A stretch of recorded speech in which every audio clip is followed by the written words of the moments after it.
BeTheTalk, episode 331, featuring Isabelle Mercier. Welcome to BeTheTalk. We go behind the talk 7 days a week for tips and techniques to help you change the world. I'm Nathan Eckel, and a talker myself. I'm interviewing others who change the world with their talk. You can too, even if you've never given a talk before. Let's get started with today's show. We are live with Isabelle Mercier. Isabelle, are you ready to talk? I was born ready. Isabelle Mercier is a no-nonsense dynamo born to catapult passionate entrepreneurs to build infectious, impactful brands, businesses, and lives. Isabelle Mercier, welcome to the talk. Thank you. I'm thrilled to be here. Exciting. Your talk is called The Power of Zero Tolerance. And I love your HERE acronym that you talk about in your talk. And I love the story. I don't love the story of you being bullied by mean girls, but I love how you pleaded with your mother when the bully called you on the phone. Do not tell the bully I'm not here. I don't want to deal with it. And your mama knew the right thing to do. And mama said, Isabelle's right here. Let me get her for you. And you had to confront your fear. And that turned into this acronym HERE to defeat worry by hushing, evaluating, ritualizing, and owning our stuff. But take us back behind the talk, and maybe let's go back to that story of your high fashion sense childhood, which you gave us a yearbook photo so that we could understand your fashion sense in the early days. Wasn't that an epic pair of glasses? Well, we all have that photo. Even it doesn't matter if you're a man or a woman. We all look like that. We all saw ourselves in your yearbook photo. Was that the second grade or something? Somewhere around there. I was 9 years old. 9 years old. Okay. That means, yeah, exactly. And I remember that day like it was yesterday, honestly. And what my mom did that day for me, although I wanted to hit her, I was not happy. But what she did for me is that she gave me permission to really own what I do want and what I don't want. And her words were exactly this. She said, Isabelle, if you can't say no to what you don't want, you'll never have the time and the energy for what you do want. And I don't know what happened there, but that hit me like a ton of bricks. I thought, oh my God, she's right. And I stood up for myself that day.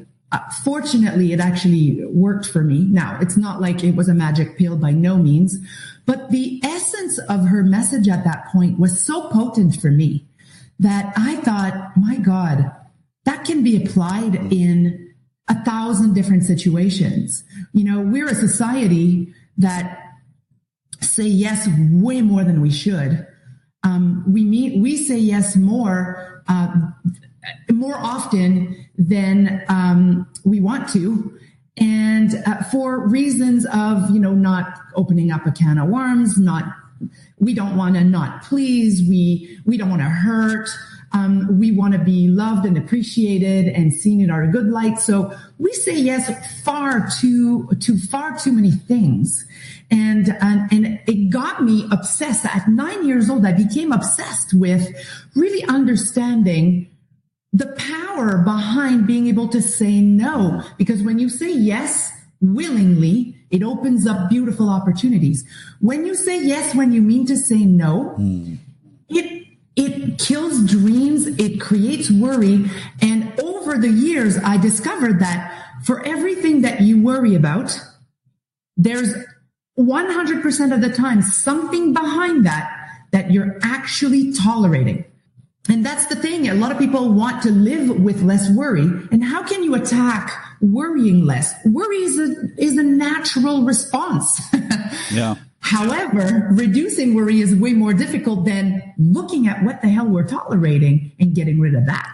Talk Universe is going to have to forgive me for my vice of turning everything into a Seinfeld reference from 20 years ago, but it's almost like we're walking around. The whole premise of Seinfeld is they were doing just that, Isabelle. They're saying yes to social New York City pressure of all of these hidden strings and agendas and things like that. And so few of them had the courage to actually say no. And the whole thing is about nothing, but it's really about saying yes to things instead of saying no. So it just seems like we're walking around, and that's why it's so funny and relatable, is because we can all relate to wanting to say yes, this extreme social pressure that's so insidious. And if we could just do what you talk about in your talk, which is just say no, what your mom had the clarity of mind to teach you to do, we would have a lot less social pressure, worry, everything else. So, what was the next thing? Take us back to 9 years old. You just said no to the bully. What was the next thing in your life? Can you remember the next thing that you had the power to say no to? There's been so many. While I was younger, I remember there was a big party that we all needed to be at. Otherwise, we would be seen as not in the in crowd. And that party wasn't for me. I didn't want to go. And again, it was one of those, like, I remember having meetings around the dinner table with my mom debating. My mom was always a pro list and a con list, and she would always have me sit there and go, give me the top 10 pros and the top 20 cons, or whatever. She didn't put a number, but, and then, I would sit there and actually make my own list. And she would make me realize that a lot of the pros, when I wanted to say no, a lot of the pros on the list were actually not important. They were social pressure. They were things that actually, at the end of the day, will matter for only 1 minute versus what could happen long term if I learn to not respect what I want. And I have a tattoo here on my arm. I have many tattoos, but one of them says, happiness is when what I think, what I say, and what I do are in harmony. And it really has taught me, my mom has really taught me that, which is the funny thing, because at the end of my talk, it's payback time for my mom, right? No, it certainly is. We've been enjoying this talk with Isabelle Mercier. Her talk is called The Power of Zero Tolerance, and how important is it to let our yes be yes and our no be no as well, and have the power to say no. And we're going to pivot over to you, Talk Universe, in the Blitz Round. Hey, Talk Universe. I hope you've been enjoying today's episode with today's guest. But you know what? Many people want more than that. Many people that listen to Be the Talk actually want to give a talk. And if that's you, you're not alone. Listen to the rest of this podcast. At the end, I'll have a free resource for you just for listening. And it's time for the Blitz Round with Isabelle Mercier. I'm about to ask Isabelle a series of either or questions related to the prep and performance of her recent talk. Isabelle, are you ready? I am as ready as I'm going to be. All right. First question. Were you invited to speak or did you apply? I was invited to speak. So in terms of your preparation, are you a memorizer, improviser, or a blender? I'm normally an improviser, which you don't improvise a TED Talk. So normally I improvise. My TED Talk, I did memorize it. And a funny bit here is that actually my biggest fear on this planet was to flub on a massive worldwide stage. And I did. I actually forgot where I was at in my presentation and in my TED Talk. It was an epic moment. I dealt with it beautifully. And the audience, most people thought that it was an audience tactic, engagement tactic, but no, I literally flubbed. And it actually empowered me to know that I can deal with every situation in my own way. Which all right. Perfect. Well, you fooled me because I did not catch that moment. Can you enlighten me? Yeah, they've removed it. Oh, it was edited. But obviously, if the audience thought it was some kind of audience engagement Jedi mind trick or something like that, that's not too bad either. Not too bad, except that at some point I had to actually be vulnerable and say, all right, no, I don't know where I'm at here. Nobody was throwing me a line. The line came from a friend of mine who practiced with me in the audience. Oh, wow. And I laughed. Yeah, it was amazing. I said to the audience, and that's why it pays to practice with friends. Oh, that's wonderful. And I love that, because you got through it, and that sometimes you can't edit, but sometimes, it is helpful, and you were able to do that. So good for you. What's a tip, tool, or technique that helped you? Oh my God. For me, in learning my talk, you mean? Learning, giving. Learning, giving. Yeah. For me to learn it, I really had to practice every single bit many, many times. I had many weeks, and I had first week was I'm practicing part 1. So I'm dyslexic. So this is an extra added challenge for me. But I divided my talk in 8 parts, and I had 8 weeks, and basically I would practice each part until I knew it backwards, upside down, fast and buffooned, and I practiced this in many, many, many ways. And to come back to one of your previous question of if I was asked or if I applied, I was asked 3 years in a row. I did not want to do a TED Talk. TED Talk was not on my bucket list. But at some point I thought, with the impact that I want to create, this was going to be a perfect venue for it. So practice. We had a lot of practices. When people did not take their 20-minute practice spot during the day of a TEDx Stanley Park, I would jump in and practice some more. So for me, even though I'm a seasoned speaker, this one stressed me, and I worried about it. No pun intended, because I'm talking about not worrying. And so practicing, and really allowing me to be present and vulnerable really, really helped. I love this, because Talk Universe, most of us are trying to get accepted. Most of us are in the camp where we're applying and we're trying to get accepted. Isabelle is, moving and shaking at a level where she was repeatedly invited and did not want to give a talk because she knew about the format, the specific style, and the amazing amount of work that it takes to effectively look good on stage and give a talk, as opposed to your normal keynote or presentation. Yeah. So I like to ask this question, as somebody who was invited to speak, how did you, Isabelle, overcome the temptation to just kind of wing it and maybe customize your normal keynote, paid keynote presentation 10% and just try to get by with that? Obviously, you worked very, very hard. You took it very, very seriously. And taking your own medicine, you said no the first 2 times, which is what your whole talk is all about. So when you did say yes, when you realized you wanted the benefits of that outweighed the costs that third year, what's your advice to other people that are kind of, jet setting around and they know they could kind of try to get by with their normal talk? What would you say to them? You can't get by with your normal talk. It is not the same format. It is not the same delivery method. It is not the same architecture.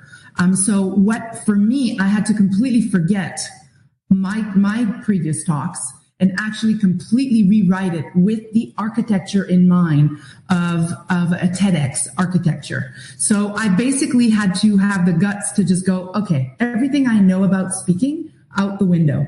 Everything I know about writing a talk and having potent bullet points and just ad-libbing, because I have 25 years experience, I thought, no, I'm gonna find myself as a brand new student. And I'm very glad I approached it that way. I saw some of the people approach it in a way of, I know how to speak. I've spoken before. This is my talk. And the difference in difficulty level that they've experienced compared to the difficulty level that I've experienced were very different. They fought through the entire process. Whereas I just thought, you know what? Let's throw what I know out the window. Let's see what else I can learn, how else I can expand, and how else. For me, vulnerability was my big power and confidence I have. Vulnerability, I had to work on that. And I've hired a couple of coaches actually to help me specifically with the way I delivered in a learned environment, in a memorized environment, to give it in a way that is vulnerable, authentic, real, and not look like it's been learned by heart. That was the biggest challenge for me. Well, and that's huge. And so there are all kinds of different coaches out there. There are vocal coaches. There are TED coaches that call themselves TED coaches who've never actually given TED Talks. There are those that actually have given TED Talks, which are the better ones to have. And then you've got a vulnerability coach. So this is a little bit of a first, because vulnerability is so critical. It really separates this format from everything out there. So I'd love, would you tell us a little bit of the key piece on vulnerability that your coach helped you get? Because that's something I've never heard before. Yeah, as speakers, we want to deliver with potency and confidence, and there's a little part that we need to be personable. We need to be relatable, and I've always delivered in a way that is definitely less vulnerability, a lot more confidence and potency. And so we did exercises of intonation of voice, pausing, telling stories in the middle of a talk that has nothing to do with this, that brings me to tears. And vulnerability doesn't mean crying. Vulnerability also means just putting yourself in a place where you're able to tell a story that will land, that people will go, oh, even though I haven't gone through this exact story, I feel for you. I get it. And I remember going to an event in Whistler, Canada, specifically on to help deliver TED Talks, or to help deliver talks. And initially, they would put you, the coaches would put you, I'll speak for me, they put me on stage, put everybody in the audience, they would have a 2-minute on stage to actually answer a question that is not known to them at the time. And the way and of course they have you wait there, and they observe you to see, in the midst of being in front of people without something to do, how do you react? What do you do? Do you start joking? Do you start saying things, or do you just stand there with yourself? And so they literally looked at my every moves before, during, and after the answer. I don't even remember. I think the question was, Isabelle, what are you hiding? I don't even remember. Oh, my word. Of all the high pressure interview technique, I mean, that comes right from, I don't know where the CIA back. I don't know where that comes from. What a powerful social experiment. Totally. And then I had 2 minutes to answer, so they had me do nothing there. Which is an eternity to answer a question like that. How do you dodge what are you hiding, Isabelle, for 2 minutes? And I honestly do not remember what I said. I had my heart was beating over here. And then from how you were while you were on stage, without the question, before the question, during the question, and after the question, because after they deliberate and you're there waiting, your heart's pounding, and they give you 2 cards. And I got vulnerability and grace, which were the 2 things within those 5 days that I had to totally submerge myself in and learn. And I have to say that experiment for me was the experiment that had me say yes to the TEDx opportunity, because the call came in the very next day that I actually did this experiment. And I felt like I could own and I could do this. Now, TEDx preparation for a good TEDx is 5 to 7 months. This is not a 2-minute, and I have to say, this whole experiment and my coaches that have helped me literally deliver with more vulnerability and power and grace, that was not only epic for my talk, it was epic for my life. We've been enjoying the Blitz Round with Isabelle Mercier, and her talk, again, is called The Power of Zero Tolerance. You can go to our show notes page at BeTheTalk.com. We'll have a link to that talk that you got to watch to see the power of Isabelle's vulnerability and high energy really combined in a way that resonates with the audience, exactly as we've been talking about. And we have a way that you can connect to Isabelle at leapzonestrategies.com, leapzonestrategies.com. I believe she has an ebook called 12 Smart Principles to Be the First, the Best, or the Only. And we'll have a link where you can get that ebook as well. And Isabelle said something about a special gift for our guests, so we will include a link to that, whatever that may be, in our show notes as well. And we'll be back in just a moment with the final word of advice. Hey, Talk Universe, I hope you enjoyed today's episode. And if you want to give the talk to change the world, but you don't know how or even where to start, no problem at all. Go to BeTheTalk.com/get accepted for my new 5-day email course that'll show you how. Absolutely free. Just go to BeTheTalk.com/get accepted. And it's time for the final word of advice with Isabelle Mercier. What is it? The final word of advice would be own your power. Own your difference.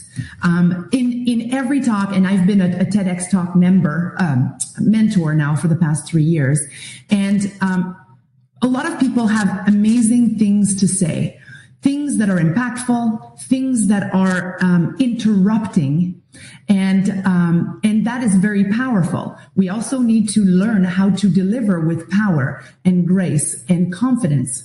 And I think I'm going to double click on this vulnerability. For me, what has actually made my talk go to almost 2 million views in a very short amount of time is not only the power that the talk at the message has, but also the way in which it's being delivered. And I had to go through all the skeletons in the closet to actually really learn to really own my good, my bad, and my ugly in order to deliver with authenticity, vulnerability, and ultimately better influence.